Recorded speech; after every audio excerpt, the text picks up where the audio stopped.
20 tahun lalu, saya adalah sopir pengantar tebu, kata Pak Sarip. Waktu itu maghrib. Saya sedang tidur di dalam truk, terlalu capek setelah menempuh perjalanan jauh untuk mengambil tebu dari kebun pabrik di kota sebelah. Lalu, tiba-tiba, ramai orang berteriak. Saya pun terbangun. Bergegas saya mencari tahu apa yang terjadi, tapi tak seorang pun mendengar. Akhirnya, saya ikut berlari dengan yang lain. Pak Sarip masih menatap kosong. Sembari menyesap kopi hitamnya, beliau menatap aku yang tampak serius mendengar ceritanya. Kamu percaya dengan adanya demit? Tiba-tiba Pak Sarip bertanya seperti itu. Aku yang pernah berurusan dengan makhluk seperti itu, hanya mengangguk, lebih keterganggu dengan pertanyaannya. Iya Pak Lek, saya percaya, kataku ragu. Pak Sarip mengangguk, puas dengan jawabanku. Kalau rajanya demit, tanya beliau lagi. Dan disinilah, beliau bercerita semua. Malam ini, aku akan tulis semua dari sudut pandang orang yang pernah, atau mengenal lokasi pabrik jauh lebih lama dari aku. Sebelum aku mulai, tidak ada salahnya kalian melihat apa yang ada di samping kanan, kiri kalian. Mungkin mereka sedang berdiri memperhatikan. Ingat, kita tidak pernah sendiri. Hari sudah petang. Penerangan di dalam pabrik tidak terlalu bagus, namun saya masih mengejar beberapa orang, sampai akhirnya mereka berhenti di satu titik. Pak Sarip menyesap kopinya kembali. Di sana, rupanya sudah banyak sekali orang. Mereka berdiri diam menatap sesuatu. Saya yang tidak tahu apa-apa, ikut menatap ke arah mana mata mereka tertuju, kata Pak Sarip. Sampai akhirnya saya tahu, di atas pohon waru, tepat di samping bangunan utama produksi, ada yang melayang tertiup angin. Itu adalah karyawan pabrik yang gantung diri, ucap Pak Sarip pelan. Aku yang mendengar itu, sejenak terdiam, pikiranku menerawang jauh, seolah-olah aku melihat apa yang diceritakan Pak Sarip ada di depan mataku langsung.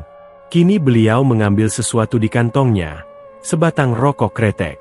Sejak kecil, saya bisa melihat hal-hal seperti itu. Bahkan, waktu saya nyopir di Banyuwangi buat ambil tebu, saya tidak pernah takut. Sampai saya ditemani pocong di alas Purwo, saya biasa saja. Toh apa sih yang bisa dilakukan oleh pocong? Palingan cuma bikin kita kaget dan bau pesing. Pak Sarip mulai menghisap rokok kreteknya. Tapi petang itu, hawanya benar-benar tidak biasa. Seperti ada sesuatu yang sangat menakutkan. Jauh lebih menakutkan ketimbang genderuwo, kuntilanak, pocong. Alah itu ya cuma sepele. Tapi yang di sini, mendadak Pak Surip mengeraskan suaranya. Aku semakin tegang mendengarnya. Bukan sekedar demit. Konon, siapa yang berani melihat iblis ini, nyawa taruhannya. Itu apa sih Pak Lek? Kataku penasaran. Rajanya demit yang ada di kerajaan ini. Kerajaan apa maksudnya Pak Lek? Aku masih penasaran. Nah, tak kasih tahu, di dalam pabrik ini, ada sebuah kerajaan tak kasat mata. Sebenarnya saya tahu dari dulu, sudah terasa setiap masuk ke sini. Tapi, tidak kusangka, yang ada di sini rupanya adalah Aji Manunggal, kata Pak Surip. Apa itu Aji Manunggal? Kataku. Dulu, yang seperti ini sudah jadi bagian budaya kita orang Jawa, nyembah mereka, dan tempat mereka memang seharusnya tidak di sini. Tapi sejak diusik, sejak dihabisi, kemudian agama mulai dikenal, mereka akhirnya menyebar. Manunggal itu cuma kiasan, yang artinya, makhluk ini sudah hidup jauh sekali dari usia manusia. Bisa dibilang, tempatnya mungkin dari tempat yang jauh semacam pelarian. Jadi, Raja Demit ini, bukan asli dari tanah ini. Pak Sarip mengangguk, lebih keterpaksa, terpaksa agar aku tidak bertanya lagi. Beliau akhirnya melanjutkan. Kamu tahu nak, kalau orang kendat, gantung diri, bagaimana matinya? Tidak tahu Pak Lek, kataku. Kebanyakan, mereka mati dengan mata terbuka, lidah mereka biasanya melet, karena kesakitan sesaat sebelum gantung diri. Pak Sarip menghembuskan asap rokoknya. Tapi yang satu ini, dia meninggal dengan wajah ketakutan, sebegitu ketakutannya, sampai wajahnya tegang mengeras. Terus Pak Lek, hubungannya apa? Pak Surip kali ini menatapku, di wajahnya penuh guratan yang menandakan kini beliau sudah berada di usia yang tidak muda lagi. Apalagi kalau bukan karena diteror. Aku cuma bisa mendengar kalimat itu, sembari terngiang di telingaku. Teror. Suatu hari, Aku punya kesempatan buat bercengkrama dengan keluarga besarku. Di sana, lengkap di mana ada Bude dan Pak D, termasuk Deno yang lagi ngobrol sama Pak Lekyono, jadi aku pun ikut bergabung. Masih teringat peristiwa di mana Deno menunjukkan kasih sayang beliau sama aku. Jadi aku tiba-tiba ngomong sesuatu yang entah kenapa seperti diprediksi oleh Deno. Tidak usah khawatir, tidak akan ada yang mengganggu kamu lagi, katanya sembari tersenyum yang buat aku ngeri. Deno adalah orang yang tidak pernah tersenyum, tapi aku pikir, aku perlu tahu maksud ucapan beliau. Pak D, kerajaan yang dulu Pak D pernah ceritakan itu asli tidak? Kataku, tidak usah tanya, kamu juga tidak akan bisa paham, dengan nada ketus. Pak D, bisa ceritakan itu lagi. Belum selesai aku ngomong, Deno tiba-tiba ngomong. Teman kamu akan pincang seumur hidupnya. Endah Pak D namanya, kataku. Siapa yang melakukan itu Pak D? Rogo Joglok, itu namanya, kata Deno. Apa itu Pak D? Kataku. Berani lihat ya kamu. Kalau berani nanti ikut. Tidak Pak D, kataku, menolak keras-keras. Cah bagus, pinter. Tidak banyak orang berani lihat Rogo Joglok. Sebenarnya, teman kamu itu beruntung. Yang dia temui baru Rogo Joglok. Aku langsung bingung. Beruntung gimana sih Pak D? Temanku dipukul sampai cacat. Salahnya teman kamu, kata Deno. Salah gimana Pak D? Sekarang aku tanya. Ngapain kamu mendekati kerajaan Demit kalau tidak ada perlunya? Nyari layangan Pak D. Kebetulan layangannya terbang ke situ. Goblok berarti kamu, kata Deno, semakin ketus. Layangan harganya berapa? 500 ripis Pak D, jawabku. Nyawamu kamu hargai 500 rupiah. Aku terdiam cukup lama. Apa yang Deno katakan memang tidak salah, dan aku jadi sedikit malu akan hal itu. Ada jembrong ireng yang harus lebih kamu waspadai. Jembrong ireng, aku mengulangi. Entah kenapa, nama itu seperti tidak asing. Kamu tahu kalau di situ adalah pusatnya, jawab Deno. Tidak Pak D. Sini tak kasih tahu. Aku bisa melihat Deno mulai tampak serius. Rogo Joglok itu adalah kepercayaan dari Maharatu. Jadi ketika ada manusia mendekati tempat itu, yang pertama dia temui ya pasti makhluk itu. Kata Deno, matanya melotot ke arahku. Tahu, bagaimana wujudnya? Aku cuma menggeleng. Bentuknya besar, di kepalanya ada tanduk kerbau. Gak cuma itu, matanya merah menyala, kulitnya hitam legam. Bahkan orang yang pernah melihatnya tidak akan pernah berani untuk menemuinya, apalagi mengajaknya bicara. Deno mulai menceritakan. Sedangkan jembrong ireng Pak D. Jembrong ireng? Deno sempat terdiam beberapa saat. Dulu, sebelum Pak D menggantikan Mbah Minto, juru kunci pabrik yang sudah meninggal, Pak D hanya pernah bertemu sekali dengan jembrong ireng. Wujudnya Pak D tidak tahu jelas. Aku bisa melihat, wajah Pak D berubah. Yang Pak D tahu, kakinya panjang, panjang sekali. Sekali dia jalan dia bisa melangkah sejauh 300 meter. Tidak cuma itu, bulunya berwarna kemerahan. Tapi satu yang Pak D ingat, suaranya sangat mengerikan. Bila Pak D ingat, hampir seperti suara macan. Lantas aku bertanya, Pak D, Mbah Narno sering mengatakan Maharatu, apakah rajanya ini perempuan? Deno hanya melirikku sebelum mengatakan, tidak ada yang tahu persis seperti apa dia. Ada yang bilang perempuan, ada yang bilang pria. Yang Pak D tahu, dia berbahaya. Kenapa Pak D tidak tahu? Bukannya Pak D yang dipercaya menjaga pabrik ini? Aku yang tidak puas dengan jawaban Deno mulai protes, namun hanya ditanggapi dingin. Begini nak, apakah lantas kamu dikasih kunci, bisa semena-mena masuk rumah orang yang memberi kamu mandat? Dunia kita sama mereka tidak sama. Apa yang kamu lihat sekarang bisa jadi berbeda sekali dengan apa yang mereka lihat. Yang jadi pertanyaan, bisakah kita hidup berdampingan tanpa sebuah konflik dengan mereka? Kata Deno, yang langsung menutup argumenku. Jadi, bisa dibilang hingga saat ini aku tidak tahu bagaimana rupa rajanya. Tidak ada yang tahu. Yang jelas, kawasan tempat rajanya saja dijaga ketat oleh ajudan-ajudannya. Tapi, aku pernah dengar, ada satu kisah, di mana ada seseorang yang memiliki pengalaman mengerikan di pabrik itu. Beliau adalah saksi dari sebuah kebakaran hebat yang pernah terjadi di kawasan zona selatan. Alasan itulah kenapa zona ini yang paling berasa ngerinya. Cerita ini diceritakan bapak dari Mas Anton, karena latar waktu ceritanya waktu bapak masih kecil, berarti umur Mas Anton jauh lebih tua dari bapak. Tapi aku panggil Mas Anton buat memudahkan kalian memahami isi ceritanya. Tragedi kebakaran ini sendiri terjadi jauh sebelum aku lahir. Jadi daripada aku kebanyakan intro, mari kita mulai ceritanya. Mas Anton adalah pemuda dari Semarang. Beliau pertama kali menginjakan kaki di pabrik ini setelah mendapat rekomendasi dari pamannya yang kebetulan memegang jabatan sebagai salah satu mandor. Waktu itu, semua sektor di pabrik ini masih bekerja. Belum ada sektor atau zona yang stop. Mas Anton sendiri mendapat bagian sebagai satpam karena latar belakang pendidikan. Beliau masih terhitung sebagai karyawan kontrak. Mas Anton tidak sendiri, karena beliau diterima bersama Mas Fadil, putra kota sebelah. Di sini, karena mereka berdua dari luar kota, maka wajib hukumnya bagi mereka menempati rumah jaga atau markas satpam yang ada di area tengah. Meski namanya rumah jaga, namun kondisi dari luar, rumah ini lebih dari layak, mirip rumah Belanda untuk pejabat tinggi. Hanya saja, tentu saja, angkernya tidak tanggung-tanggung.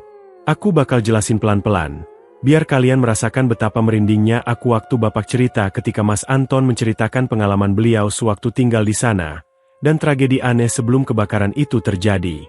Siang hari terik, Mas Anton diantar dengan mobil lama, setelah baru dijemput dari stasiun. Ketika pertama kali melihat pabriknya, ia tergugah, megah dan besar pabrik tempatnya akan bekerja. Rasa senang setelah menganggur lama membuat Mas Anton bersemangat. Tanpa bisa menyembunyikan rasa senangnya, Mas Anton antusias menyambut uluran tangan Pak Edi, kepala satpamnya. Rupanya, suatu kebetulan, karena Pak Edi juga kedatangan calon satpam baru yang lain, namanya Mas Fadil. Mas Anton segera menyambut tangan Mas Fadil, mereka langsung bisa akrab. Siang itu, Pak Edi menjelaskan prosedur kerja satpamnya yang akan dibagi menjadi 3 shift dalam kurun 1 minggu kerja. Mas Anton dan Mas Fadil hanya mendengarkan, sampai Pak Edi berkata, "Semoga betah." Meski dengan ekspresi tersenyum, rupanya kalimat itu cukup mengganggu Mas Anton. Pak Edi juga menjelaskan, ada 7 satpam yang saat ini bertugas, dengan jam kerja yang sudah diatur, termasuk jam kerja Mas Anton dan Fadil yang akan segera diberitahu.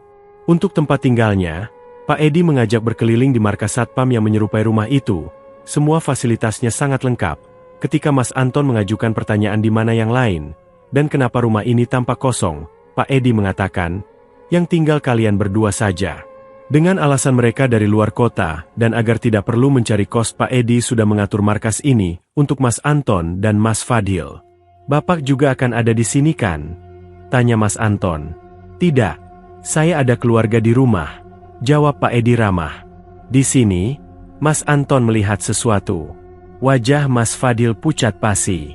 Karena Mas Anton masih baru, dan dia tidak mau bertanya lebih banyak, akhirnya mereka menerimanya. Mas Anton memilih kamar dekat ruang tamu, sedangkan Mas Fadil memilih kamar di belakang. Rupanya ada alasan kenapa Mas Fadil memilih kamar itu. Karena bosan, Mas Anton menghampiri Mas Fadil di dalam kamar. Waktu itu, beliau lagi beres-beres tas dan keperluannya. Baru menginjak tekel di kamar Mas Fadil, Mas Anton mencium wangi melati yang menyengat sekali. "Parfumukah ini, Mas?" Mas Fadil cuma tersenyum seolah mengiyakan. Namun, Mas Anton merasa tidak nyaman di kamar itu. "Aneh ya Mas, kok tidak ada yang nempati tempat ini? Padahal lumayan hemat." Mas Fadil masih tersenyum mengiyakan. Di sini Mas Anton berpikir mungkin Mas Fadil orang pemalu dan pendiam, atau dia menyembunyikan sesuatu. Sore hari, Pak Edi datang. Beliau meminta tolong salah satu dari mereka harus bertugas malam ini, karena satu satpam sedang sakit. Mas Anton dan Mas Fadil memandang satu sama lain, sampai akhirnya Mas Fadil mengajukan diri. Maka, bertugaslah Mas Fadil malam itu. Mas Anton berterima kasih akan hal itu, karena beliau merasa belum siap saja. Mas Fadil hanya memberi pesan aneh. Habis sholat Isya, tidur. Rupanya pesan Mas Fadil menjadi semacam beban pikiran bagi Mas Anton. Setelah sholat Isya di kamar, Mas Anton malah tidak bisa tidur, sampai wewangian itu muncul kembali. "Fadil," panggil Mas Anton saat sekelebat ada yang melewati pintu kamarnya yang terbuka. Mas Anton berdiri. Beliau keluar kamar, bingung. Kenapa Fadil malah balik ke rumah bukannya kerja? Takut terjadi apa-apa, Mas Anton menuju kamar Mas Fadil. Rupanya wangi melati yang menyengat itu memang dari kamarnya Mas Fadil. Namun, Mas Anton tidak yakin kalau ini bau parfum. Dibukanya pintu kamar, tidak ada siapa-siapa di dalamnya. Namun, wewangiannya menyengat sekali. Rasa penasaran dari mana bebauan itu membuat Mas Anton lancang masuk kamar Mas Fadil. Beliau mencari kesana kemari, sampai ia mendengar suara wanita tertawa terkikih. Merinding, bulu kuduk Mas Anton berdiri. Ia yakin mendengar suara wanita tertawa. Namun, tidak ada siapapun di sini. Sampai, Mas Anton membuka almari, bau melati berubah menjadi bau anak tikus mati. Begitu almari dibuka, Mas Anton terpekik kaget. Ada kepala terpajang di sana. Kepala wanita yang nyengir lebar menatap Mas Anton. Besoknya, Mas Anton sudah terbangun di atas kasurnya. Ia masih ingat wajah itu di kepalanya. Mas Fadil baru saja pulang, dan ketika beliau pulang, disambut wajah kaget Mas Anton. "Mas, ada batok kepala di lemarimu." Mas Fadil hanya memandang Mas Anton, tampak tidak terkejut. "Kemarin kan sudah tak bilangin, selesai sholat tidur saja." Rupanya, Mas Fadil sudah tahu. Beliau tahu penghuni di rumah ini. Mas Fadil akhirnya menceritakan semuanya. Katanya, alasan kenapa memilih kamar di belakang karena kamar itu penghuninya yang paling jahil, dan memang suka mengganggu. Namun, kamar lain penghuninya lebih ketidak ramah. Mas Anton yang mendengar itu, wajahnya jadi tegang. Mas Fadil mikir Mas Anton, karena kalau Mas Anton dapat kamar yang di belakang takutnya bisa dijahilin habis-habisan. "Lalu yang di kamarku memang tidak adakah, Mas?" "Ada, tapi kalau tak kasih tahu, takutnya nanti kamu bisa kepikiran terus." Hari itu juga, Mas Fadil bercerita, katanya, ada sesuatu yang tidak kasat mata dan ini di atas pengetahuannya tentang pabrik ini. "Sampean pernah tahu yang namanya Kerajaan Demit," kata Mas Fadil. "Kerajaan apa maksudnya, Mas?" Mas Fadil bercerita, rupanya kemarin ia berjaga di zona selatan. Pas ia berjaga, rupanya ia ketiduran. Ia dibangunkan oleh seorang kakek-kakek. Sekali lihat Mas Fadil tahu, dia bukan manusia. Mas Fadil juga tahu, tidak ada energi negatif pada diri kakek-kakek itu. Ditanyalah sama Mas Fadil, "Anda rumahnya di mana, Pak? Mohon maaf tidak ada maksud mengganggu saya." Si kakek menunjuk pohon gede. Disinilah si kakek menjelaskan segalanya. Rupanya, sang kakek tertarik dengan Mas Fadil. Beliau adalah seorang yang berilmu, karena ia mempelajari kebatinan sejak kecil. Namun, perlu digarisbawahi, bahwa semua penunggu di sini ada yang sangat membenci orang seperti Mas Fadil. Yang jadi masalah adalah, yang benci dengan orang berilmu kebatinan ini, adalah para panglima di kerajaan Demit ini. Mas Fadil langsung tahu maksud kakek itu. "Lalu harus bagaimana saya, Mbah?" tanya Mas Fadil. Si kakek hanya menasehati, ada beberapa titik di mana Mas Fadil tidak boleh sering-sering ke sana. Termasuk, titik di mana ia sekarang sedang tidur. Rupanya, itu adalah tempat singgah si panglima, dan panglimanya sendiri adalah 6 macan putih. Namun saat ini, mereka hanya mengamati. Mas Anton yang mendengar itu bingung. Ia tidak tahu lagi harus bagaimana. Jarak Semarang dan tempat ini cukup jauh, dan sungguh hal yang memalukan bila ia harus pulang padahal belum juga mendapat gaji pertamanya. Inilah maksud kalimat Pak Edi. "Semoga betah ya." Mas Fadil menenangkan Mas Anton, bahwasanya mereka tidak akan mengganggu atau mencelakai bila mana kita tidak mencari gara-gara terlebih dahulu, terkecuali yang memang jahil. Mereka jahil hanya untuk mencari perhatian. Bila dibiarkan, mereka akan capek sendiri. Jaga lisan dan perbuatan dimanapun. Tetap berdoa dan meminta perlindungan pada Zat yang Maha Tinggi. Maka, akan dijauhkan dari godaan setan. Namun kalimat hanya sebatas kalimat. Bila menghadapi kejadian yang terjadi, kalimat itu akan terdengar seperti angin lalu. Saat Mas Anton mulai bekerja di malam pertamanya. Di pabrik gula, umumnya saat malam memang tidak ada aktivitas apapun, kecuali satpam yang bertugas dan beberapa karyawan yang memiliki kepentingan. Mas Anton mendapat tugas untuk mengecek sektor 6 dan 7 yang berada di zona produksi. Ia menggunakan sepeda ontel untuk memeriksanya. Rupanya, sepeda yang ia kendarai lebih berat dari yang ia kira. Mas Anton mulai membaca ayat-ayat suci, dan sepedanya kembali normal. namun untuk beberapa saat saja. Karena setelah itu, ia harus mengayuh lebih kuat lagi. Berbekal nekat, Mas Anton melirik apa yang ada di belakangnya. Rupanya, di boncengan sepeda ontelnya ada pocong yang duduk ikut menemaninya. Ia akhirnya kembali ke tempat teman-teman jaganya. Dengan wajah pucat, ia bercerita tentang apa yang terjadi. Namun, semua memasang wajah biasa-biasa saja. "Oh alah, cuman pocong Ton Anton," kata teman jaganya. "Aku pernah diikuti genderuwo biasa saja." Entah bercanda atau tidak, namun obrolan itu tampak serius meski diiringi gelak tawa. Malam itu, ia jadi satu-satunya yang tetap terjaga sementara yang lain tidur di pos jaga. Namun, dari semua kisah Mas Anton, ada satu kisah yang tidak akan pernah aku lupakan. Waktu Bapak cerita dulu. Entah itu malam Jumat Kliwon atau apa. Sejak keluar dari rumah, Mas Anton merasa firasatnya tidak enak. Ia berjalan menelusuri jalan pabrik yang remang-remang, bergerak menuju pos jaga yang jaraknya 2 km dari rumah jaganya. Mas Fadhil yang diajak tukar shift menolak beralaskan badannya sedang meriang padahal ia tahu, malam itu adalah malam di mana semua penghuni sedang ramai. Di perjalanan, Mas Anton mendengar suara orang menabuh gamelan, seperti ada pertunjukan ludruk atau wayang. Yang dipikirkan Mas Anton, siapa yang mengadakan hajatan itu? Desa tetangga kah? Namun, ia terdiam, manakala mengamati, ada sesuatu di hadapannya. Seseorang tengah menari, di sebuah lahan rumput yang gelap gulita. Siluetnya menyerupai penari jaipong. Namun, suara gamelan terdengar di mana-mana. Mas Anton mendekatinya perlahan. Rasa penasaran sudah membuang akal sehatnya.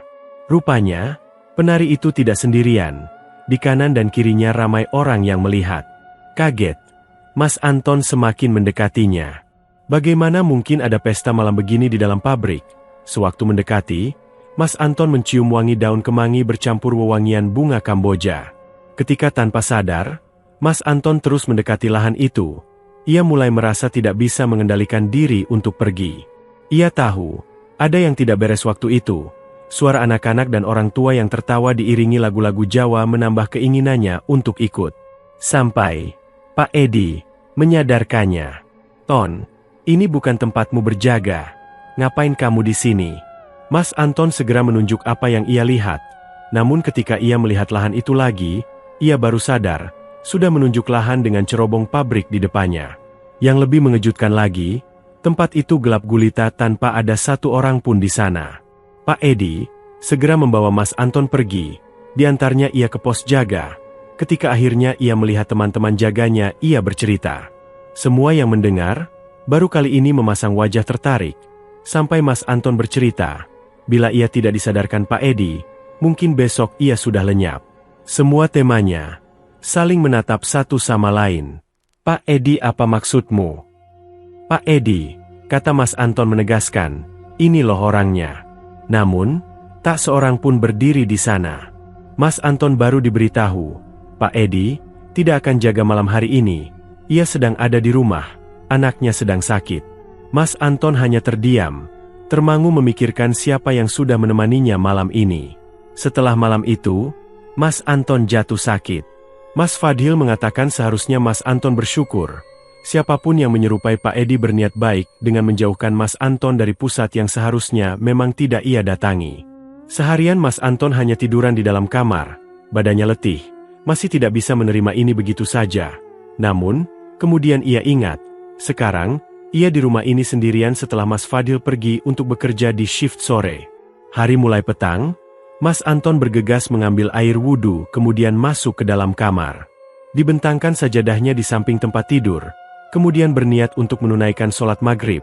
Namun, petang ini, ia tahu, dirinya tidak sendirian di dalam kamar ini. Mas Anton berniat, lalu menunaikan sholat maghrib di dalam kamar. Namun, jangankan untuk menghusyukkan diri, untuk membaca Al-Fatihah saja beliau beberapa kali harus mengulanginya. Karena, seseorang seperti melihatnya entah dari sudut mana. Yang Mas Anton ingat, ada bayangan wajah. Bayangan wajah itu seolah tertawa melihat ia menunaikan kewajibannya sebagai seorang muslim. Benar saja, baru 1 rakaat, tiba-tiba, sesuatu menepuk bahunya. Ia yakin, bahwa yang baru saja ia rasakan adalah sebuah tepukan di bahu. Sudah menjadi kewajiban bagi seorang muslim, Ketika ia sholat sendiri di surah atau masjid, bila seseorang menepuk bahu maka itu adalah perintah bahwa ia harus menjadi imam untuk seseorang yang menepuk bahu. Masalahnya, siapa yang ingin bergabung sholat ketika Mas Anton menunaikan sholat di dalam kamar? Takut dan kengerian seperti masuk begitu saja untuk menggoyahkan iman Mas Anton. Namun sebagai muslim yang baik beliau mulai mengeraskan suaranya untuk membaca Al-Fatihah, menunaikan sholat seolah-olah ada orang di belakangnya. Ketika tahiyat akhir dan ditutup dengan Assalamualaikum, sebagai penutup sholat, Mas Anton terkejut bukan main, karena rupanya tidak ada siapapun yang berdiri di belakangnya. Detik itu juga, Mas Anton hanya bisa beristighfar, berharap siapapun yang mengganggunya akan berhenti melakukannya. Semenjak tinggal di rumah itu, Mas Anton sadar bahwasanya memang ada makhluk selain manusia yang bersifat gaib dan di agamanya diajarkan akan hal itu. Namun, dalam batinnya yang paling dalam, Mas Anton tahu, ia tidak dapat menyembunyikan ketakutannya. Berbeda dengan Mas Anton, bukan berarti Mas Fadil tidak pernah diganggu. Sebaliknya, Mas Fadil mendapat gangguan berupa serangan fisik. Namun, ia lebih menahan diri dan tidak menceritakan ini pada Mas Anton. Kelak, ketika Mas Fadil sudah tidak sanggup, Mas Fadil bercerita. Setiap malam, wanita yang tinggal di dalam kamarnya akan menemaninya, berdiri di sampingnya, dengan kepala diletakkan di samping bantal tempat Mas Fadil tidur. Bahkan ketika Mas Fadil sholat malam, akan tercium aroma busuk dan menyengat, serta tawa yang mengejek. Hal itu menjadi keseharian bagi Mas Fadil. Namun, ketika ia bekerja, disinilah para penghuni yang memiliki aura lebih gelap, kadangkala menyambutnya dengan teramat tidak ramah. Pernah, ketika Mas Fadil berangkat ke pos penjaga, ia dicegah oleh makhluk hitam besar, bermata merah menyala dengan bulu lebat di tubuhnya. Ia senantiasa bersuara layaknya orang yang amat marah. Setiap Mas Fadil mengucap kalimat permisi, ia akan dicekik. Namun, Mas Fadil masih bisa menjaga diri, karena ia yakin bahwa ada yang lebih tinggi dari sekedar makhluk penuh amarah seperti ini. Sebelum kejadian kebakaran itu terjadi, Mas Fadil sudah mendapat firasat buruk, bahwa akan ada bala bencana. Dimulai dari setiap malam, ia mendengar suara menangis dari luar kamarnya, kemudian tepat pada jam-jam di mana malam menjadi gelap gulita. Terdengar suara anjing kemureng, berekor dua, saling menyalak. Ketika dilihat Mas Fadil, anjing itu akan pergi. Konon, dulu di desa-desa Jawa, siapa yang melihat anjing ini, harus dilempar dengan batu, karena kedatangannya, biasanya membawa bala bencana. Namun dari serangkaian tanda itu, ada satu tanda yang membuat Mas Fadil harus segera mengundurkan diri dari tempat ini, apalagi bila bukan, ketika ia disukai oleh abdi dalam. Konon, ketika Mas Fadil bercerita bagaimana wujudnya, ia tidak berhenti berucap istighfar selama melihat. Wujudnya adalah seorang wanita, dengan kaki panjang. Ia seringkali mengikuti Mas Fadil, tampak malu-malu, namun yang mengerikan adalah satu kakinya tampak pengkor, sehingga ketika berjalan, ia seperti menyeretnya. Mas Fadil menduga, makhluk ini tinggal jauh di zona timur. Lalu, bagaimana bisa makhluk ini begitu suka dengan Mas Fadil? Menurut Mas Fadil, aromanya tercium seperti aroma kunir yang diperas, sehingga wewangian tubuhnya seperti aroma bau langu. Masalahnya, Mas Anton berkata bau Mas Fadil biasa saja. Mas Fadil bercerita bahwa hanya beberapa orang yang dapat mencium baunya, karena sebenarnya, bau ini adalah bebauan yang disukai oleh jin penggoda. Apa yang membuat Mas Fadil diikuti terus? Jadi, karena Mas Fadil mendalami ilmu kebatinan, sejak dulu, banyak jin yang ingin menjadi bagian dari Mas Fadil. Namun, ia menolak karena itu adalah awal dari kesirikan. Mas Fadil mempelajari ilmu kebatinan seraya hanya untuk menjaga diri dari mara bahaya, bukan untuk mendapat ilmu yang kelak akan menyusahkan raga manusia ketika mati kelak. Jadi, makhluk ini, kini terus menggoda Mas Fadil. Mas Fadil akhirnya resign, setelah ia tahu, bila terus berada di sini, akan membahayakan dirinya. Terlebih ketika di salah satu mimpinya, Mas Fadil melihat gurunya yang sudah meninggal menyuruhnya pulang dan membuka ladang, ketika pamit dengan Mas Anton. Mas Fadil hanya berujar, "Tetap dekat sama yang kuasa, jangan hiraukan mereka, insya Allah kamu kuaton." Namun, disinilah, awal dari tanda-tanda balak, bencana, mulai bermunculan. Semua orang pasti tahu bagaimana pabrik gula berproduksi. Umumnya, pabrik gula tidak akan menjadwalkan untuk masuk di shift malam. Ini termasuk untuk karyawan. Namun, ada sebuah pengumuman baru, di mana akan diberlakukan shift malam bagi para pekerja. Anehnya, Para pekerja yang dimaksud adalah pekerja yang bukan berasal dari karyawan pabrik, melainkan karyawan borongan. Mas Anton mendapat instruksi untuk mulai fokus berjaga di pos selatan, di mana nanti zona inilah yang akan bertugas memproduksinya. Setiap malam, Mas Anton kepikiran akan hal ini, karena pada umumnya pabrik gula akan mulai sibuk saat kemarau di mana produksi tebu melimpah ruah sebagai bahan baku gula yang akan diproduksi. Yang jadi masalah, untuk apa pabrik mempekerjakan borongan pada musim hujan? Setiap kali Mas Anton bertanya kepada Pak Edi selalu menjawab tidak tahu. Disinilah, semua ini seolah menjadi beban pikiran Mas Anton. Rupanya firasat Mas Anton semakin lama semakin mengganggu. Ditambah, setiap malam, Mas Anton mendengar ada hal yang tidak beres. Ini terjadi ketika, suatu malam, ada yang menggedor-menggedor pintu rumahnya. Di sini, Mas Anton sampai bingung, siapa yang bertamu malam-malam begini? Meski sudah diacuhkan, ketukan pintu seolah-olah terus terdengar. Karena penasaran, Mas Anton mengintip dari celah jendela utama di ruang tamu. Namun, tidak ada siapapun di sana, kecuali kegelapan kosong di halaman rumah. Akan tetapi, ketukan itu akan terdengar lagi dan lagi setiap Mas Anton berada di dalam kamar. Semua orang Jawa tahu akan sebuah pertanda yang bernama dayoh, atau berarti tamu. Bila seseorang mengetuk pintu namun tak ada siapapun di sana, hal itu bisa menjadi sebuah pertanda akan adanya sesuatu yang akan terjadi. Hari itu juga, Mas Anton sampai harus menunaikan sholat malam, karena firasatnya seolah-olah terus mengganjal pikirannya. Dan benar saja, di samping jendelanya, Mas Anton mendengar suara anak-anak kecil tampak sedang bermain. Di sini, Mas Anton langsung menyimpulkan, mendengar suara anak kecil adalah suatu pertanda yang paling buruk, karena konon dalam sejarah tanah Jawa, anak-anak adalah simbol kepolosan, mendengar suara mereka adalah arti dari sebuah ajal yang kian dekat. Pagi harinya, Mas Anton mendapatkan kabar, bila orang tuanya sedang sakit. Mendengar itu, Mas Anton meminta izin untuk pulang, namun ditolak oleh Pak Edi dengan alasan, pabrik sedang kekurangan tenaga penjaga, sedangkan jadwal tugas dimulai malam ini. Malam pun tiba. Sejak sore, Mas Anton merasa ada yang akan terjadi dalam waktu dekat. Namun setiap ia memikirkan apa, seolah-olah apa yang ia takutkan tampak kabur. Dilihatnya para pekerja borongan yang rupanya berasal dari luar kota. Ketika Mas Anton berjaga, ia seperti mendengar suara. Sebuah suara seseorang tengah berteriak-teriak meminta tolong.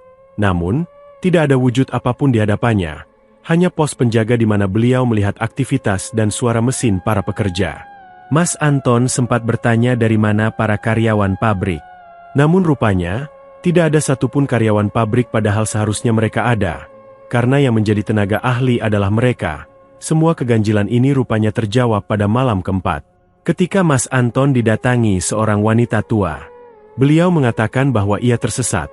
Namun, Mas Anton tahu, bagaimana bisa seorang wanita tua tersesat di dalam pabrik. Curiga. Rupanya wanita tua itu mengatakan sesuatu yang membuat Mas Anton bergidik ngeri. Tumbal kanggo Maharatu. Kaget. Mas Anton izin pamit. Beliau menggigil semalaman. Masih teringat wajah nenek tua itu. Hari itu, Mas Anton meminta izin untuk tidak bekerja satu malam. Awalnya Pak Edi enggan memberi izin, sampai melihat kondisi Mas Anton yang benar-benar tidak dapat dipaksa bekerja. Disinilah, petaka itu terjadi. Pada pukul 2 dini hari, terdengar ledakan keras dari suara mesin yang tengah beroperasi. Anehnya, kondisi pintu tidak seharusnya tertutup. Namun malam itu, seolah-olah pintu tertutup dan terkunci dengan sendirinya. Api mulai menyebar dan membakar gudang. Pekerja borongan yang terjebak di dalam gedung akhirnya terpanggang hidup-hidup. Mas Anton yang mendengar nyala api dari halaman rumahnya, langsung segera menyusul. Ketika sampai di sana, ia hanya bisa menatap kosong gedung itu, berkobar dengan suara teriakan meminta tolong. Setelah kejadian itu, Mas Anton meminta izin untuk resign namun ditolak Pak Edi. Meski begitu, setelah dibujuk lama, Mas Anton akhirnya bertahan namun ia tidak mau lagi tinggal di rumah itu. Karena semenjak saat itu, setiap ia tidur, suara minta tolong itu seperti menghantuinya. Tidak hanya itu, zona selatan mulai ditutup, dan menjadi tempat satu-satunya yang terbengkalai. Yang diingat Mas Anton dari peristiwa itu, gedung-gedung di sana, bekas kebakaran, konon selalu ramai, suara tawa, tangis, bahkan teriakan kadang menggema, bila dilihat dari luar. Energinya benar-benar negatif. Sejauh yang Mas Anton tahu, Kabarnya, pekerja borongan itu baru saja didatangkan oleh pemilik pabrik, bukan untuk mengejar target produksi, melainkan sebagai tumbal untuk Raja Demit yang sebelumnya baru saja mengundang para tamunya. Mas Anton teringat saat malam ia melihat keramaian di pusat. Rupanya, semua ini berhubungan satu sama lain. Namun rumor tetaplah rumor yang kelak akan menjadi mitos sebelum berdebu menjadi sejarah kelam. Mas Anton akhirnya meninggalkan rumah itu, meski kenangan buruk akan terus tertanam dalam batinnya. Yang ia tahu adalah, apapun yang telah terjadi, ia berharap kejadian seperti itu tidak akan terjadi lagi. Nyawa manusia tetaplah sama berharganya dari apapun. Kini, ia membagi kisahnya pada Bapak. Kemudian Bapak membagikannya kepada aku. Yang bisa aku tangkap hanya satu. Terkadang, manusia bisa menjadi lebih jahat bahkan dari iblis sekalipun. Terlepas dari rumor itu, aku berharap korban kebakaran itu akan tenang di tempat yang seharusnya mereka berada.